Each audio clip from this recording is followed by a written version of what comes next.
Welcome students, question number 5 of exercise 5.2. The number of students in a hostel speaking different languages is given below. Display the data in a pie chart. यानी ये जो data हमें दिया हुआ है इसका हमें पाई चार्ट बनाना है जिसमें लैंग्वेज और नंबर ऑफ स्टूडेंट्स हमें बताया हुआ है।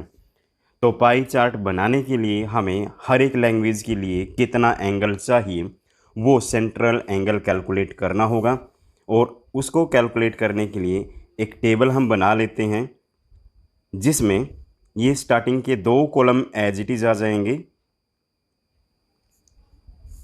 स्टार्टिंग के 2 कॉलम इसमें एज इट इज़ आएंगे।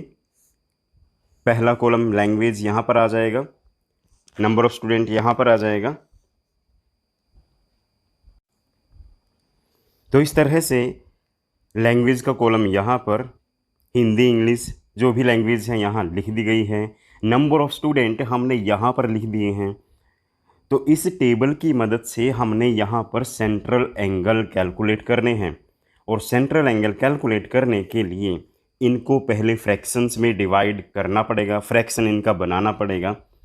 हिंदी में 40 स्टूडेंट्स हैं, फ्रैक्शन बनेगा 40/72 क्योंकि टोटल स्टूडेंट यहाँ पर 72 है। इसी तरह से यहाँ पर 12/72 हो जाएगा, यहाँ होगा 9/72, 7/72, 4/72। अब इस फ्रैक्शन को हमने 360 डिग्री के साथ मल्टीप्लाई करना है, मल्टीप्लाई बाय 360। ये ठीक उसी तरह से है जैसे हम परसेंटेज कैलकुलेट करते हैं। सपोज करो हमें 10% कैलकुलेट करना है, किसी नंबर का 10% कैलकुलेट करना है, 10% ऑफ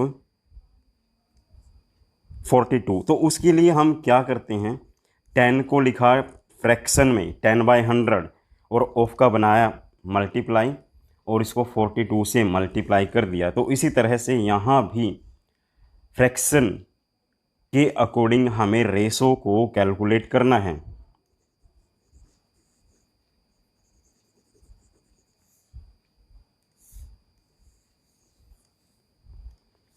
तो अब ये कैलकुलेशन इसके बाद हमने करनी है।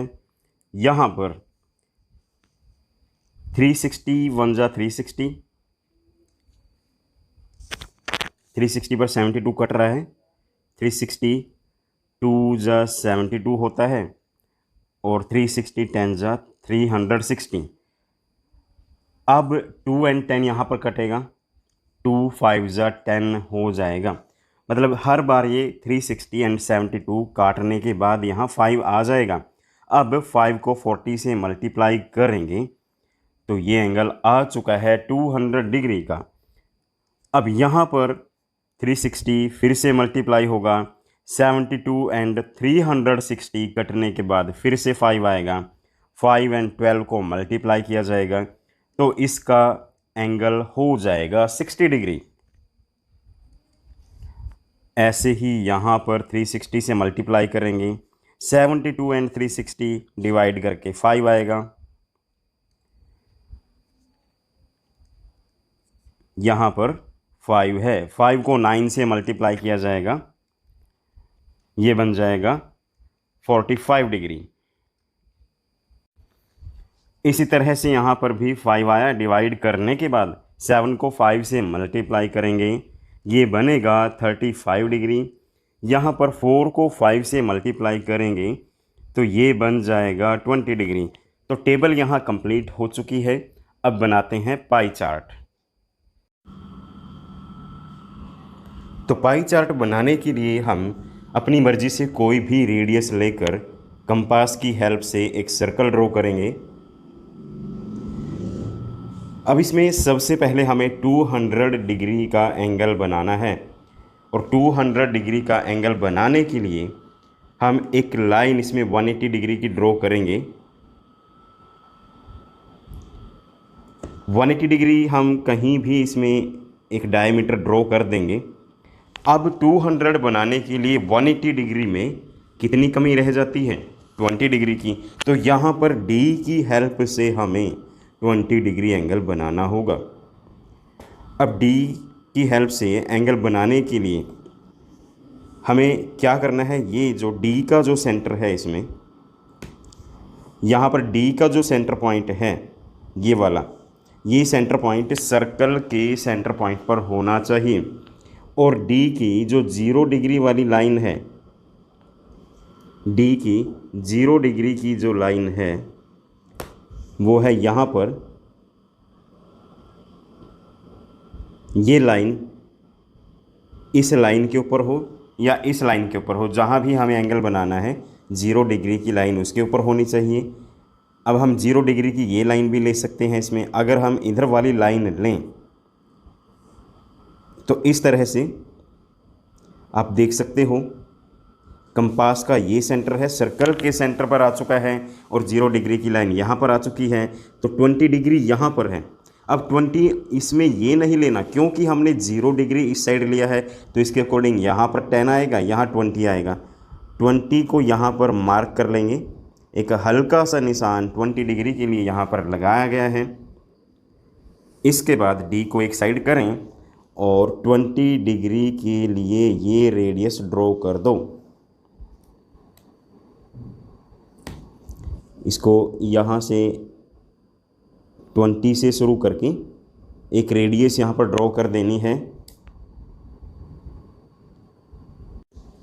अब यहाँ पर जो एक्स्ट्रा लाइन है इसको इरेज़र से इरेज कर देना है।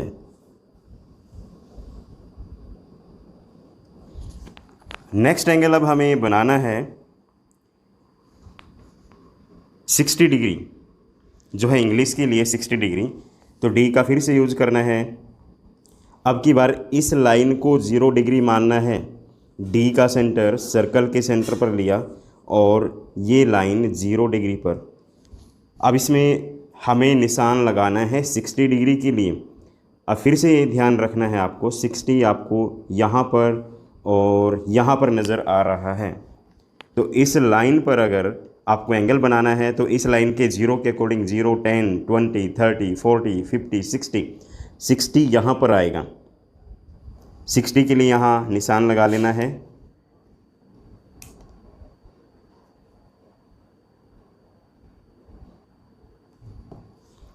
तो यहाँ पर 60 डिग्री है, कंपास को एक साइड किया और 60 डिग्री के लिए यहाँ पर लाइन आप लगाओगे।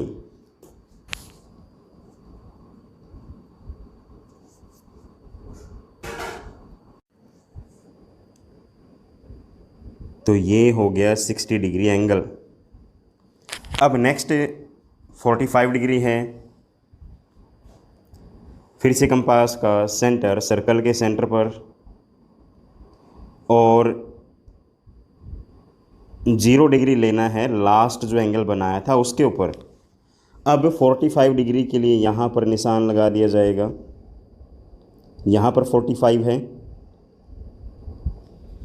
कंपास को एक साइड किया। 45 डिग्री के लिए यहाँ से एक रेडियस ड्रॉ की। अब इसके बाद 35 तमिल के लिए है, डी का सेंटर सर्कल के सेंटर पर और 0 डिग्री लास्ट एंगल के ऊपर। एंगल है 35, 0, 10, 20, 30, तो 35 यहाँ पर आ जाएगा। 35 के लिए यहाँ पर निशान लगाया, कंपास को फिर से एक साइड किया और 35 के लिए स्केल की हेल्प से ये लाइन यहाँ पर लगा देनी है। अब जो लास्ट एंगल है वो ऑटोमेटिक बनेगा। बंगाली लैंग्वेज के लिए यहाँ पर 20 डिग्री लास्ट एंगल है। तो डी से हम चेक कर लेते हैं क्या ये 20 बन चुका है। सेंटर को यहाँ पर किया और लास्ट लाइन पर डी का 0 डिग्री। तो आप देख सकते हो यहाँ पर जो लास्ट गैप है वो 20 डिग्री का है, यानी लास्ट जो एंगल है वो ऑटोमेटिक यहाँ पर 20 डिग्री बन जाएगा।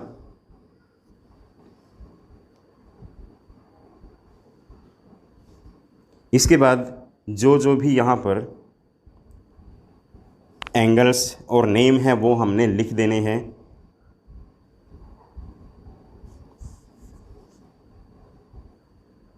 जैसे कि जो सबसे बड़ा एंगल है यहाँ हिंदी के लिए है, तो यहाँ पर हमें लिखना है हिंदी, ये है 200 डिग्री। इसी तरह से सभी लैंग्वेजेस हमें यहाँ लिख देनी है।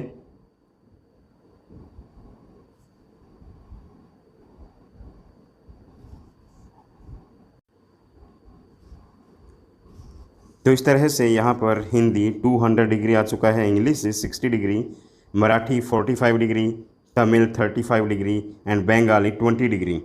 तो इन लैंग्वेजेस को लिख देना है। तो इसके साथ ये पाई चार्ट यहाँ ख़त्म होता है।